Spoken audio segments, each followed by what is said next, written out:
Tailoring చేసే వాళ్ళకి ఒక చిన్న టిప్ అండి. హాయ్ అండి, అందరికీ జై శ్రీరామ్.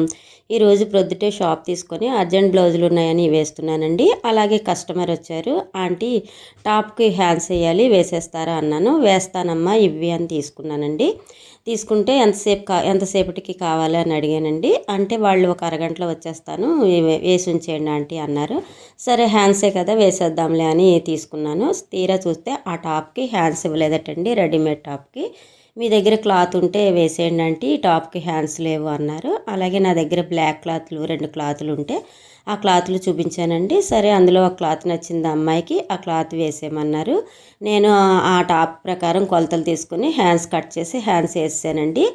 అంతేనండి, మన దగ్గర ఈ మెటీరియల్ ఉండటం వల్ల నేను అరగంటలో చక్కగా హ్యాండ్స్ వేసేసి ఆ కస్టమర్కి ఇచ్చేసానండి. అలాగే మన దగ్గర టైలరింగ్కి సంబంధించిన ఏ మెటీరియల్ ఉన్నా, లైనింగ్స్ కానీ, చీర ఫాల్స్ కానీ, లేసులు కానీ, థ్రెడ్స్ కానీ ఏమున్నా చక్కగా మనం అప్పటికప్పుడు కస్టమర్ తెచ్చుకోకపోయినా మన దగ్గర మెటీరియల్ వేసి వాళ్ళకి అన్న టయానికి వేసి కుట్టేసి ఇచ్చేయచ్చండి. అలాగే ఒక 10 రూపాయలు మనకి ఎక్స్ట్రా కూడా వస్తుంది.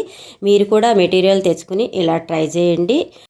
నేను చెప్పింది కరెక్ట్ అయితే కామెంట్ ద్వారా తెలియజేయండి. అలాగే టైలర్స్ అయితే ఈ టిప్పు ట్రై చేయండి. అలాగే టైలర్స్కి షేర్ చేయండి. నేనైతే షాప్ పెట్టి 16 సంవత్సరాలు అయిందండి. నేను 16 సంవత్సరాల నుంచి లైనింగ్స్లు, ఫాల్స్, అంచులు, శారీసు, నైటీలు, బెడ్షీట్లు అన్నీ అమ్మేదాన్ని. కాకపోతే ఇప్పుడు బట్టలు అయితే అమ్మట్లేదండి. నేనైతే ఇలా చేస్తున్నాను. మరి మీరు ఎలాగ టైలరింగ్ చేస్తున్నారు, మెటీరియల్ ఎలా తెచ్చుకుంటున్నారో కామెంట్ ద్వారా తెలియజేయండి. మా వీడియోలు సపోర్ట్ చేయండి. సబ్స్క్రైబ్.